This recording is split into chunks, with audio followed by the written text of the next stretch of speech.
नमस्कार मंडळी. आज आपण बनवतो मालवणी ओलं वाटण. यासाठी आपण सर्वप्रथम इथे सामान बघून घेऊया.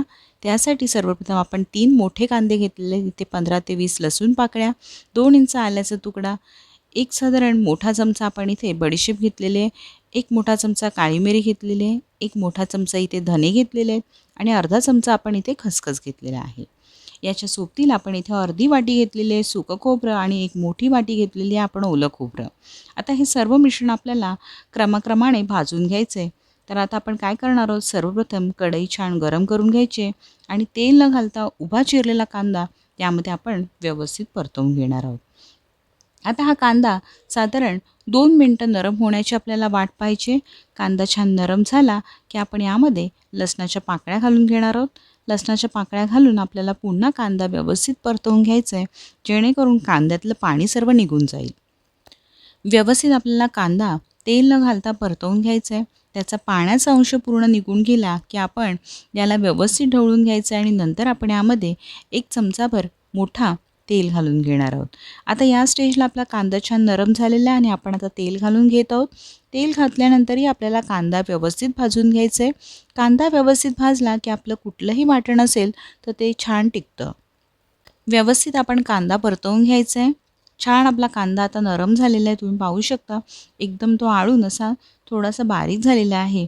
आता या स्टेजला आपण काय करायचं, यामध्ये ओलं खोबरं घालून घ्यायचं आहे. सर्वप्रथम आपण ओलं खोबरं घालणार आहोत, कारण ओलं खोबरं भाजायला बराच वेळ लागतो.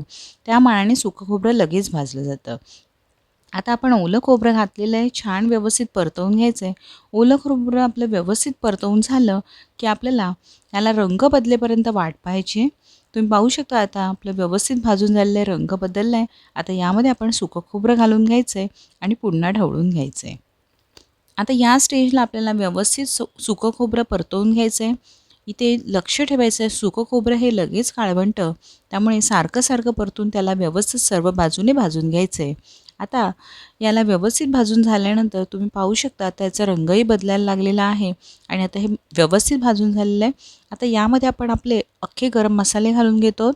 तर इथे मी काळी मिरी आधी घालून घेतलेली आहे, त्याच्यासोबत धणे घालायचे, बडीशेप घालून घेणार आहोत आपण आणि त्यानंतर आपण यामध्ये खसखस घालून घ्यायचं आहे.